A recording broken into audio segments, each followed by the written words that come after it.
game that I reserved because reserving it gave you the special edition upgrade for free. Although the only thing I think it came with was this little collectible pin, which is apparently part of some Disney pin trading thing that I didn't even know was a thing.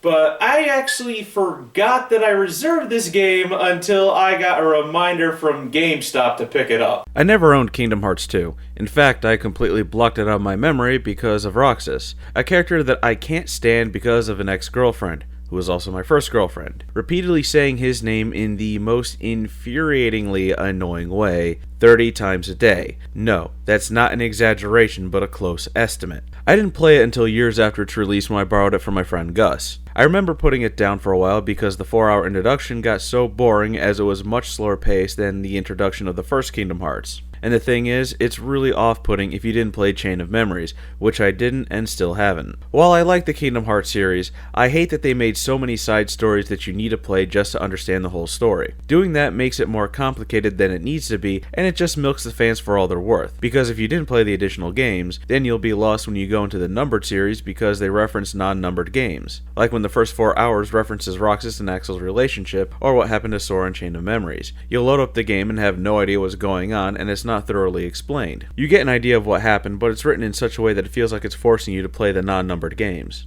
Notice how I'm avoiding the phrase spin-off. Kingdom Hearts fans hate it when you call the other games spin-offs, although by the very definition of spin-off... Yeah, let that sink in for a bit. So yes, those extra games, by the very definition of spin-off, are spin-offs because they are derived from an already existing work and focus on more detail of the original work. I often criticize Squeenix for padding out the Kingdom Hearts series for as long as they did. They skipped over the entire 7th generation of home systems instead of making Kingdom Hearts 3. They repeatedly said that they weren't even thinking of Kingdom Hearts 3 even though Disney wanted them to make it. It wouldn't be until June 10th, 2013 at Sony's E3 event where they showed the teaser trailer for the game. Kingdom Hearts 2 came out in 2005 in Japan, and this trailer was showed in 2013. That's 8 years. 8 years they've put off Kingdom Hearts 3. You can get a doctorate degree in 7, but that's not all. Right after E3, Tetsuya Nomura said that Kingdom Hearts 3 was announced too early because of where the game stands in development. Well, maybe you should have been working on it for the past 8 years, you fucking dumbass, instead of making spin-offs and sequels to Final Fantasy XIII. What the fuck is wrong with you assholes? Your fans only want 2 things from you: Kingdom Hearts 3 and a Final Fantasy VII remake. Do you realize how much money you'd make if you just sat your ass down and made those 2 games? We're talking Scrooge McDuck levels of money. You would actually need your own money bin to contain all the cash you'd make. Are you actually scared of money and success? That's actually pretty close to the truth, since a lot of developers out there have been scaring themselves with monsters that aren't actually there. Like Squeenix being surprised that the West actually likes JRPGs like Bravely Default. Development for Kingdom Hearts 2 started around the beginning of 2003. Nomura wanted the sequel to take place a year after the first game and to leave the events of that year unexplained. And they made Chain of Memories to bridge the gap and explain the loss of abilities from the first to the second. And that explanation is that Sora would lose his memories. The development team, which most of the members from the previous game returned, wanted to showcase Mickey Mouse more, but Nomura kept that to a minimum because it required approval from Disney. To reflect that Sora is older and matured, the combat system was redone and no animations from the previous game were used. The drive function and reaction commands were added to give the player more options in combat so you're not just mashing the X button. The gummy ship sections were redone and the game was edited when it was localized. The Japanese version of the Hydra battle has green blood like in the film, but the US version has black and purple smoke. Weapons like guns were changed to crossbows yet still make a bang sound. They just toned down the violence and added some new sections like the Underworld to the Colosseum, and Port Royal from Pirates of the Caribbean. They also focused on more exploration, which really shows here as the game feels much bigger. This is how game development should be. You take what works in the previous game and apply it to the new one and build upon it. Something Sega really needs to learn to do because they obviously can't reinvent the wheel. Graphically, the game is on par with the first, although they're more liberal with the fully rigged faces than the first, which really helps with seeing the emotion that you would want to see from a story-driven game, although not by much. The animation is better as well. The cartoon characters have plenty of squash and stretch, and overall there's a lot more secondary motion so it doesn't look so stiff. The music is really good. Some tracks are recycled from the first, but that's really due to you returning to areas from the previous game. The voice acting for the main characters like Sora, Donald, and Goofy, and King Mickey are amazing. The Final Fantasy VII characters, not so much. The voice actors from Advent Children reprise their roles, but everything they say is really flat with no emotion. It sounds like they're just waiting for their paycheck. The Disney characters who are voiced by their original actors sound great with a few exceptions. Like Ming-Na Wen, who reprises the role of Mulan, sounds terrible. Linda Larkin reprises Princess Jasmine and sounds like she's reading from a script. They got James Horan to voice Scar instead of Jeremy Irons. Horan tries to sound like the original but comes off as flat because he doesn't have Irons' sliminess to it. James Arnold Taylor voices Captain Jack Sparrow and almost sounds exactly like Johnny Depp minus the acting. Crispin Freeman sounds sorta but not really like Orlando Bloom as Will Turner, but doesn't act the part that well. Eliza Schneider sounds nothing like Keira Knightley's Elizabeth Swann. Brian George sounds almost like Jeffrey Rush's Barbossa. Cam Clark sounds pretty close to Matthew Broderick's Simba. Bruce Lanoe sounds close to Nathan Lane's Timon, but there's times where you can tell it's not. And Tress MacNeille replaces Whoopi Goldberg as Shenzi the hyena and is spot on. I actually thought it was Goldberg. I find it funny that they only got some of the actors to reprise their role. They got legendary actor Christopher Lee to play Ansem the Wise. Although, thinking about it, he was in Star Wars Attack of the Clones, so maybe he'll just act in anything. In terms of control, there's not much difference from the first game except for jumping is refined and not clunky like the first game. The combat is still that real-time combo system that they used in the first game, although it's been improved upon. There's no mashing of the X button on a constant basis. Well, there is, but as you level and gain new abilities, you can attach them to the square button and add them to your combo attacks, like hitting an enemy into the air and then continuing your combo with aerial attacks. There does seem to be a lot more aerial combos than the first game, and I think that's because they added in the reaction commands, which are essentially QuickTime events, but they work quite well, as this game was made back in the God of War days when QuickTime events weren't lazy half-ass ways of doing something. Blocking actually feels like it does something this time around. The first game felt like it was useless, so I stuck to the dodge roll in that game, and I think it's because blocking in this game is faster. The one thing that feels like it needs improvement is the ability to break enemy combos when you're stuck in them, because there can be some unfair moments where certain enemies like the Dancer Nobodies can grab and throw you, and that can result in multiple chain throws if there's more than one of them. The first time I played this game, I had that happen multiple times, resulting in cheap death, but on this playthrough that never happened. And they didn't just go to the next stage of evolution. They piled stuff on top of it. They wanted you to know that this was not a rehash. In addition to the summons that you get in the first game, there's limit breaks. When you're in a certain range of a character, any character, you can use the reaction command to perform a string of powerful attacks that end in a finisher, and it consumes all of Sora's MP. In the beginning of the game, this is pretty cool, but as you progress, it goes from mildly annoying to infuriatingly annoying, because you'll want to use a reaction command to perform some serious punishment onto a boss, only to have one of the two computer-controlled party members run up to you the moment you hit triangle, causing the limit break to happen,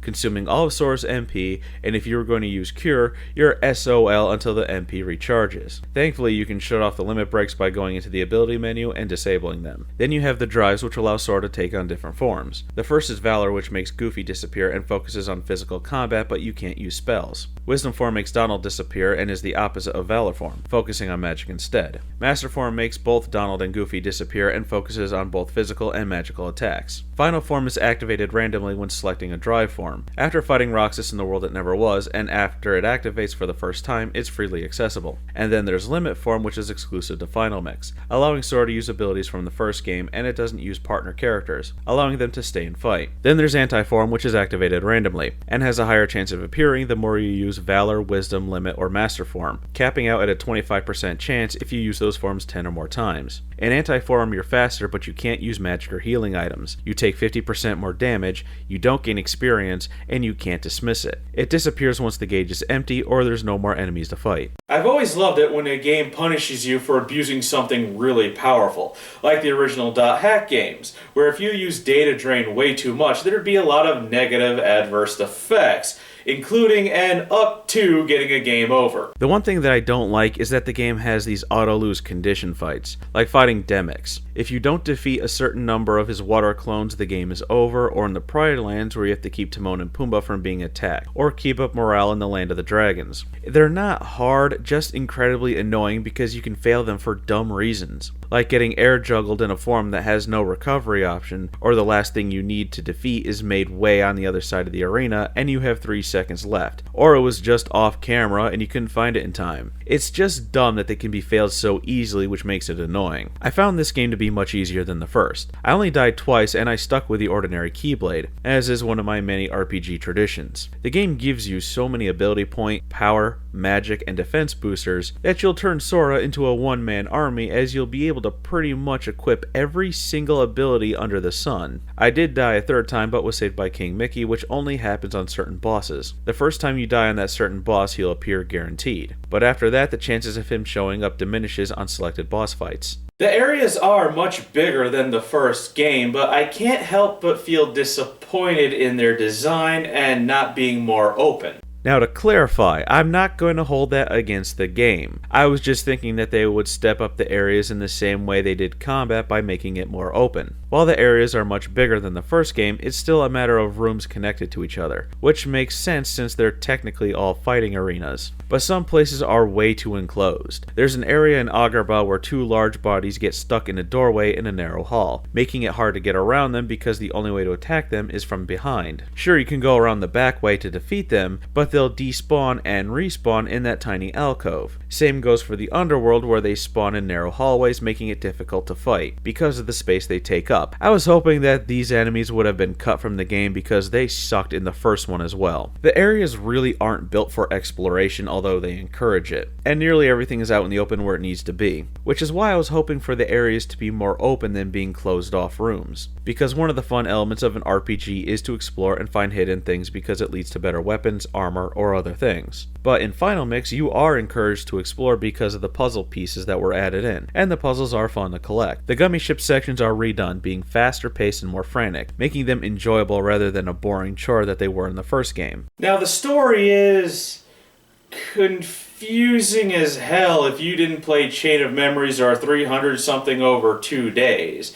And at certain points it still doesn't make sense. I'm going to stick with the main story elements when talking about it, as certain parts are rather pointless to the main story, because the Disney-themed worlds are their own little story. So skip to this point in the review if you want to avoid spoilers, but I'm pretty sure that's moo, as nearly everyone in the world has probably played this game. You start off playing as someone named Roxas doing things with his friends as summer vacation comes to a close. It's revealed that Roxas is Sora's nobody. A nobody is created when someone with a strong heart becomes a heartless. Roxas is merged back into Sora, making them whole. Sora wakes up with Donald and Goofy, and they meet Master Yen Sid, who tells them that while the Heartless are still numerous, a new threat, nobodies, are making trouble. So Sora, Donald, and Goofy embark on a new adventure to not only stop the Heartless, but to stop Organization 13's plans. They are tailed by Axel, who wants to turn Sora back into a Heartless so he can have his best friend Roxas back. But he doesn't really do anything but taunt Sora with Kairi. It's revealed that the leader of the organization is the nobody of Xehanort, whose Heartless went around telling everybody that he was Ansem, but in actuality he was the real Ansem's apprentice. The organization's goal is to make Kingdom Hearts by letting Sora kill the Heartless to free the stolen hearts, so that way they can use Kingdom Hearts to become whole. Sora eventually meets up with Riku and they destroy the leader of Organization 13. They get trapped in the realm of darkness, but a door opens up and they arrive on Destiny Islands and find a note by King Mickey that sets up Kingdom Hearts 3. I think we all knew that was gonna happen. It's not really a spoiler if you're playing the good guy and your goal is to stop the bad guy. One thing I find interesting is that the game contradicts itself several times when it comes to nobodies. They say that nobodies don't have emotions and are only mimicking them because they have no hearts, and that they don't technically exist. But Axel shows genuine sadness when he loses Roxas, and Roxas shows genuine anger when he finds out that he's a nobody instead of a person. And obviously, they do exist. The game flat out states that a Heartless is a heart that gave into darkness and separated from the body. the body becomes a nobody. And if you really want to get confused, the heartless are hearts without a body, and the nobodies are bodies without a heart. I know I skipped over Maleficent and Pete, but they're just striving for the same goal that they were going for in the first game, reaching Kingdom Hearts to rule over all worlds. The reason why I get confused is because a lot of the lore is in the spin-off games, like Birth by Sleep, which explains the true goal of Xehanort, and when I research into that, it still makes no sense. And the element of time travel, yes, it's in the series, and it further complicates it, which makes everything a self-fulfilling prophecy that the third game is supposed to wrap up and conclude. Something that they should have done instead of making spin-off after spin-off to make the story overly convoluted. Since I have the remixes, I can play Chain of Memories and Birth by Sleep and watch 3 whatever over 2 days, and coded, leaving Dream Drop Distance the only thing left. Or at this rate, I'll just wait 20 years for Kingdom Hearts 3.5 4K HD remix that comes with a 4K remaster of Kingdom Hearts 3 Final Mix.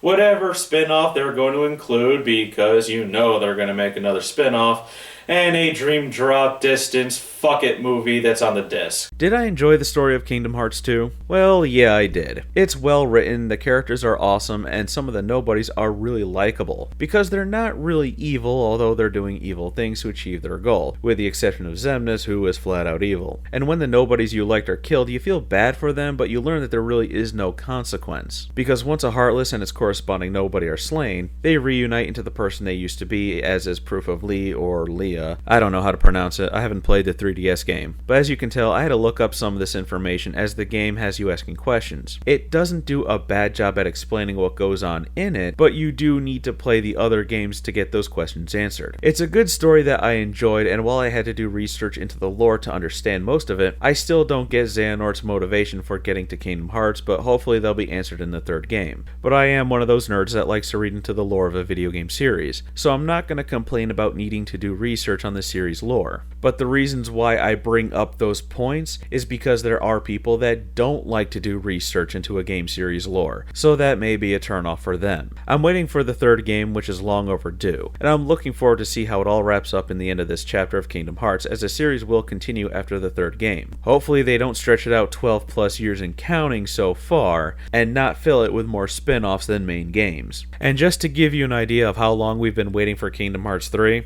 it's taken them longer to make it than Valve making Half-Life 2 Episode 3. Kingdom Hearts is a series that you need to experience for its fun combat and fantastical storytelling. And if you haven't done so yet, picking up the HD re-releases is a good way to start.